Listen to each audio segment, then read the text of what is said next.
नमस्कार, लोकसभा टीवी में आपका स्वागत है। मैं हूं इरशाद अली। खबरों में आगे बढ़ेंगे मगर उससे पहले सुर्खियों पर एक नजर।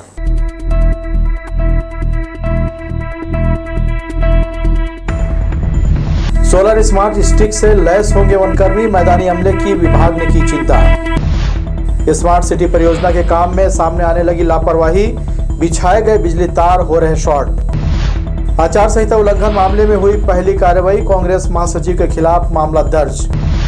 और अवैध रूप से रेत खनन परिवहन के मामले में विभाग ने की कार्रवाई, कई वाहन जब्त। हमारे न्यूज हेडलाइंस के प्रायोजक हैं Makhija test tube baby centre Bilaspur.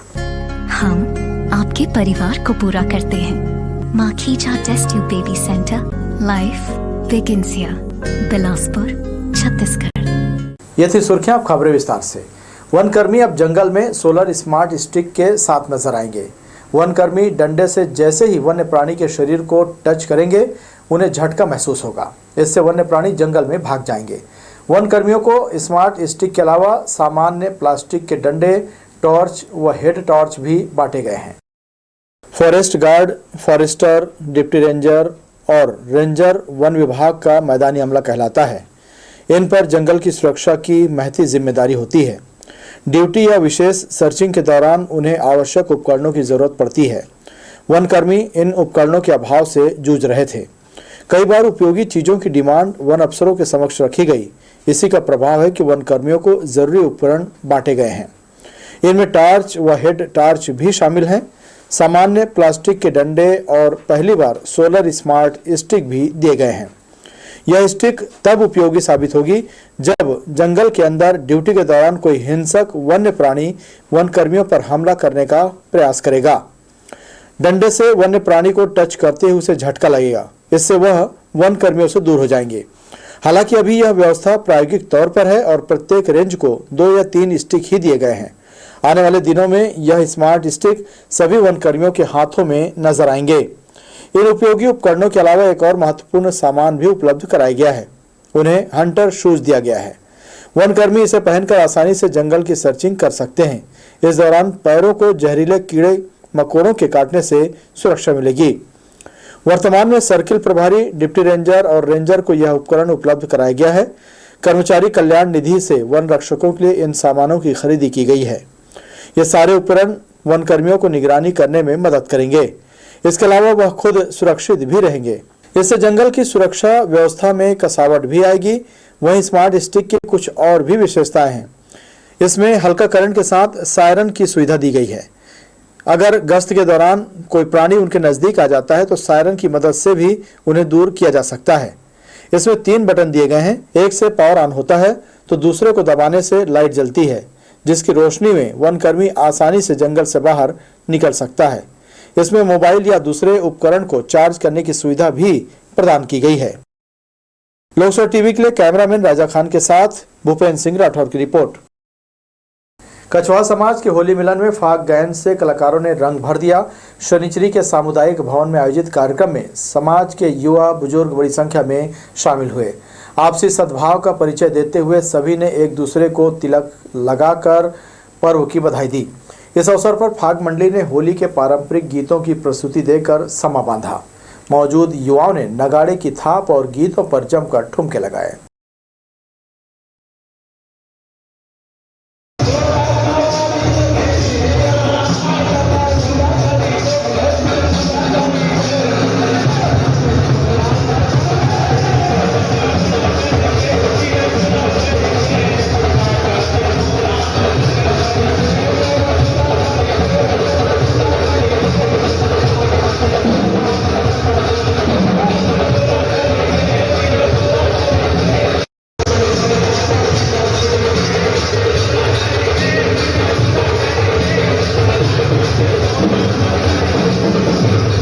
Holi पर्व के मद्देनजर बाजार पूरी तरह से गुलजार हो गया है। बाजारों में सुबह से लेकर शाम तक लोगों की भीड़ दिखाई दे रही है।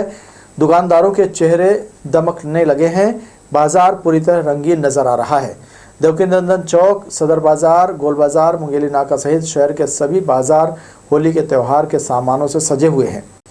नए नए डिज़ाइन की पिचकारी, टोपी, मुखौटे और अलग अलग प्रकार के रंग और बिना नुकसान देने वाले गुलालों की स्टॉल दुकानदारों ने सजाई हैं। युवा और बच्चे मनपसंद पिचकारी, कृत्रिम रंग खरीदने में उत्साहित नजर आए। बाजार में भीड़ के चलते शहर के अधिकांश सड़क पर दिन भर जाम की स्थिति बनी रही। स्मार्ट सिटी रोड का जब से निर्माण कार्य शुरू किया गया तब से बिजली के तारों को अंडरग्राउंड किया जा रहा है, लेकिन अव्यवस्थित कार्य के चलते अंडरग्राउंड किए गए तार शॉर्ट हो रहे हैं, जिसके कारण क्षेत्र में घंटों बिजली बाधित हो रही है। सड़क के दोनों ओर फुटपाथ के नीचे बिछाए गए बिजली के पाइपलाइन में हुए शॉर्ट सर्किट को ठीक करने टीम लगाई गई है। हालांकि स्मार्ट सिटी रोड के निर्माण के दौरान करोड़ों रुपए खर्च कर इसी तरह गुणवत्ताहीन कार्य किए गए हैं, जिसकी पोल अब धीरे धीरे खुलने लगी है।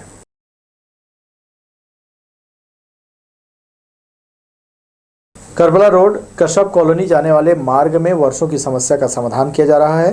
पहले सकरे नाले से पानी का बहाव ठीक से नहीं हो पाता था, जिसके कारण बस स्टैंड सहित कई स्थानों में बरसाती पानी का भराव हो जाता था। नगर निगम ने काफ़ी समीक्षा के बाद यहां के नाले को चौड़ा करने का निर्णय लिया और 9 दिन चले 2.5 कोस की तर्ज पर इसका निर्माण कार्य कराया जा रहा है। इस नाले के बनने के बाद सड़क की चौड़ाई भी बढ़ जाएगी, जिसके बाद लोगों का आवागमन सुचारू और सुगम हो सकेगा। गांधी चौक सिटी डिस्पेंसरी के बगल वाली सड़क बेहद जर्जर और बदतर हो गई है। लोगों को यहां से गुजरना मुश्किल हो गया है। अव्यवस्था का आलम यह है कि मार्ग पर जगह जगह नाली टूटी हुई और कचरों का अंबार लगा हुआ है। लोग किसी तरह इस मार्ग से आना जाना करते हैं। ज़रूरत है संबंधित विभाग को इस ओर ध्यान देने की, ताकि लोग सुरक्षित और स्वच्छ वातावरण में यहां से आवागमन कर सके। शनिचरी में डिवाइडर तोड़ने के बाद मलबा यहीं छोड़ दिया गया है, जिससे लोगों को परेशानी हो रही है। आवागमन सुचारू बनाने सड़क पर बना सीमेंट का डिवाइडर हटाने कलेक्टर ने आदेश दिया था। इसके आड़ में लोग वाहन खड़ा कर देते थे, जिससे कम चौड़ी सड़क पर ट्रैफिक जाम हो जाता था। अब यहाँ बिखरा मलबा लोगों के लिए परेशानी का सबब बना हुआ है। साथ ही लोग अब भी यहाँ अपने वाहन खड़ा कर रहे हैं। त्यौहार के समय तोड़फोड़ करने से यहाँ अव्यवस्था फैली हुई है। व्यापारियों का कहना है कि नगर निगम को कलेक्टर के आदेश का पालन तत्काल करना था, जिससे अभी उनको ये दिक्कत नहीं होती। आचार संहिता के उल्लंघन मामले में कांग्रेस प्रदेश महासचिव महेंद्र गंगोत्री के खिलाफ FIR दर्ज की गई है। सड़क के डिवाइडर में लगे पोल में प्रदेश महासचिव द्वारा कांग्रेस प्रदेश प्रभारी सचिन पायलट, प्रदेश कांग्रेस अध्यक्ष दीपक बैस समेत अन्य नेताओं की तस्वीरों के साथ कटआउट पोस्टर लगाया था, जिसे निगम द्वारा हटा दिया गया। लोकसभा चुनाव के मद्देनजर लागू आदर्श आचार संहिता के उल्लंघन पर जिला निर्वाचन अधिकारी के निर्देश पर नगर निगम ने तोरवा थाने में महेंद्र गंगोत्री के विरुद्ध छत्तीसगढ़ संपत्ति विरूपण निवारण अधिनियम की धारा 3 के तहत मामला दर्ज कराया गया है। ट्रेन में मोबाइल चोरी करने वाले एक आरोपी को GRP की टीम ने गिरफ्तार किया है। आरोपी चांपा से बिलासपुर के बीच ट्रेनों में यात्रियों के मोबाइल चोरी करने का काम करता था। आरोपी के कब्जे से 6 नग मोबाइल, जिसकी कीमत लगभग 1 लाख रुपए आंकी गई है, जिसे GRP बिलासपुर ने जब्त किया है। आरोपी पुराना आदतन शातिर चोर है। ये ट्रेनों के साथ साथ रेलवे प्लेटफॉर्म और यात्री प्रतीक्षालय में चोरी की वारदात को अंजाम देता था। आरोपी के विरुद्ध बिलासपुर GRP में अपराध कायम कर लिया गया है। वहीं उसके खिलाफ वैधानिक कार्रवाई भी की जा रही है। एक मोबाइल चोर पकड़ाया है। उसके कब्जे से 6 नग मोबाइल कीमती 1 लाख रुपए का जब्त किया गया है। वो बताया कि बिलासपुर और चांपा के बीच में ट्रेन में चोरी करता था जो है मोबाइलों को। सिम्स भवन बदरंग हो गया था, जिसके सुध लेते हुए अस्पताल भवन को नया लुक देते हुए इसका कायाकल्प किया गया। भवन पर ACP लगाई गई।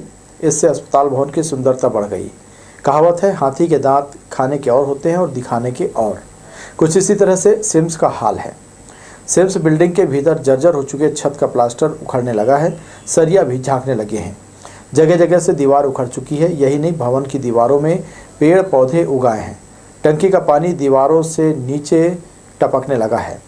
प्रबंधन को चाहिए कि भवन के अंदर जर्जर हो रही दीवारों की सुध लेते हुए यहाँ फैली समस्याओं को जल्द से जल्द दूर करे। बढ़ेंगे अहम खबरों की ओर, मगर उससे पहले सुर्खियों पर एक नजर।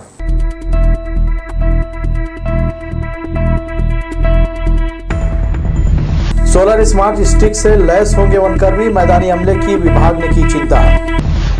स्मार्ट सिटी परियोजना के काम में सामने आने लगी लापरवाही, बिछाए गए बिजली तार हो रहे शॉर्ट। आचार संहिता उल्लंघन मामले में हुई पहली कार्रवाई, कांग्रेस महासचिव के खिलाफ मामला दर्ज। और अवैध रूप से रेत खनन परिवहन के मामले में विभाग ने की कार्रवाई, कई वाहन जब्त।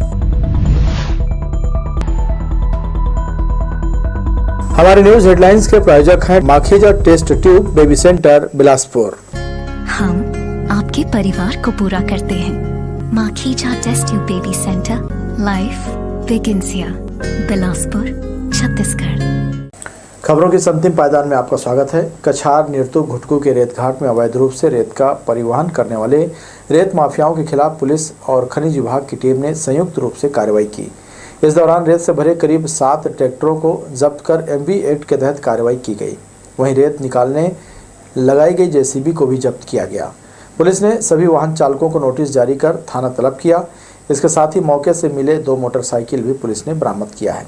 कलेक्टर के फटकार के बाद हो रही कार्रवाई से रेत माफियाओं में हड़कंप मचा हुआ है। बोधरी में इन दिनों श्रीमद् भागवत महापुराण का संगीतमय कथा आयोजन चल रहा है, जहां श्रद्धालु श्रवण कर पुण्य लाभ ले रहे हैं। श्रीमद् भागवत कथा के 7वें दिन शुक्रवार को श्रद्धालु बड़ी संख्या में पहुंचकर कथा का रसपान किया। कथा व्यास पंडित पंकज भूषण मिश्र ने परीक्षित मोक्ष का मार्मिक प्रसंगों का वर्णन किया। भागवताचार्य ने प्रसंग में सुखदेव जी के द्वारा राजा परीक्षित को 7 दिन का श्रीमद् भागवत कथा सुनाते हैं, जिससे उनके मन से मृत्यु का भय निकल जाता है। मुनि के श्राप का निर्धारित समय आने पर तक्षक राजा परीक्षित को डस लेता है, जिससे उनकी मृत्यु होती है। राजा परीक्षित भागवत कथा के प्रभाव से परम भाव को जाते हैं। राजा परीक्षित भागवत कथा के प्रभाव से परम धाम को जाते हैं। कथा का पुण्य लाभ लेने बोधरी सहित आसपास और दूर दराज से भक्त पहुंच रहे हैं। रविवार को श्री गीता पाठ, तुलसी वर्षा, हवन और सहस्त्र धारा के साथ कथा का विश्राम हो जाएगा। परीक्षित ने अपने जीवन को संवारने के लिए श्रीमद् भागवत महापुराण का श्रवण किया। और ये कलयुग, यहाँ तो केवल पाप है साहब, चाहे आंखों में हो और चाहे कान से पाप हो और चाहे वाणी से हो। इन तीनों को शुद्ध और स्वच्छ रखना चाहिए। परीक्षित ने शांत मन से जीवन के सारे माया को त्याग करके गंगा के तट में बैठ करके अपनी मुक्ति के लिए श्रवण किया ना। पंडित जी का कथा जो बहुत ही अच्छा है हमारे यहाँ। और आज हमारे यहाँ सुदामा चरित्र हुआ है, जो कि बहुत ही अच्छा लग रहा है हमारे यहाँ। और हमारे यहाँ के जितने भी ग्रामवासी हैं सभी आए हैं यहाँ, और हमारे यहाँ की कथा का आनंद सभी लोग अच्छे से ले रहे हैं। कोरोना के बाद 2 साल हुए, लोगों पर होली का रंग चढ़ने लगा है। त्योहार को लेकर इस वर्ष चारों तरफ उत्साह का माहौल है। इस मौके पर खाने खिलाने में मांसाहार का प्रयोग भी जमकर किया जाता है। इसके लिए शनिचरी में लगने वाला मवेशी बाजार बकरे बकरियों से भरा नजर आया। आसपास ग्रामीण इलाकों से लोग बेचने के लिए अपने साथ मवेशी लेकर पहुंचे थे। इस साल यहां सर्वाधिक 20,000 रुपये की कीमत में एक बकरे का सौदा पक्का हुआ। औसतन 4 से 8,000 तक के मवेशी इस साप्ताहिक बाजार में आसानी से मिल जाते हैं। सोमवार को होली पर्व की धूम रहेगी। खाने में नॉनवेज की मांग 2 दिन पहले से बढ़ जाती है, लिहाजा शनिवार को त्यौहार के लिए खास तौर पर मालिक अपने मवेशी लेकर बेचने पहुंचे। यहाँ हर शनिवार को बाजार लगता है, यहाँ बकरे की मंडी। अभी होली को देखते हुए बकरा का रेट बढ़ा है? होली को देखते हुए बकरा के रेट आसमान है भैया। अभी दाम बहुत ज़्यादा है, 700 750 की लागत की बकरा है। हाईएस्ट यहाँ तो 18,000 और 20,000 की बकरा होली के नाम से बिका है। ये होली वाला बाजार है, साप्ताहिक बाजार यहाँ लगता है। और आज यहाँ बकरा खरीदने के लिए लोग दूर दूर से आए हैं। और आज बकरा हाईएस्ट 22,000 तक का बिका है। और अभी और भी है बकरा, कम से कम ये 18-17 के रुपए के अंतर्गत बिक रहा है। निगम को इससे कितना फायदा हो जाएगा? आज आना चाहिए 10,000 करीब, 8-10 हज़ार के करीब। सड़कों पर घूम रहे मवेशियों को गौशाला पहुंचाने का काम बीच बीच में निगम का अमला करता है, लेकिन इसका नियमित पालन नहीं किया जा रहा है। यही वजह है कि शहर के सभी प्रमुख सड़कों पर मवेशियों का जमघट आसानी से देखा जा सकता है। इस बीच कई बार मवेशियों की आपस में भिड़ंत भी देखने को मिलती है, जिससे कभी भी इसकी चपेट में आकर लोगों को इसका खामियाजा भुगतना पड़ सकता है। ऐसा ही नज़ारा स्मार्ट सिटी सड़क में देखने को मिला। अचानक दो सांड आपस में भिड़ गए। इसके चलते यहाँ कुछ देर के लिए यातायात प्रभावित हुआ। यहाँ से गुजरने वाले लोग इससे खुद को बचते बचाते हुए नजर आए। सांड की आपसी भिड़ंत को देखकर कई लोग अपना रास्ता बदल लिए। निगम प्रशासन को चाहिए कि इस तरह के गंभीर मामलों में आवश्यक कदम उठाकर उचित कार्रवाई करें और आवारा मवेशियों की धरपकड़ के लिए रोजाना अभियान चलाएं ताकि लोगों को इससे राहत मिल सके। तो ये थी हमारी लोकसभा टीवी की तमाम खबरें। अगले बुलेटिन में आपसे फिर होगी मुलाकात। तब तक के लिए इरशाद को दीजिए इजाजत। नमस्कार।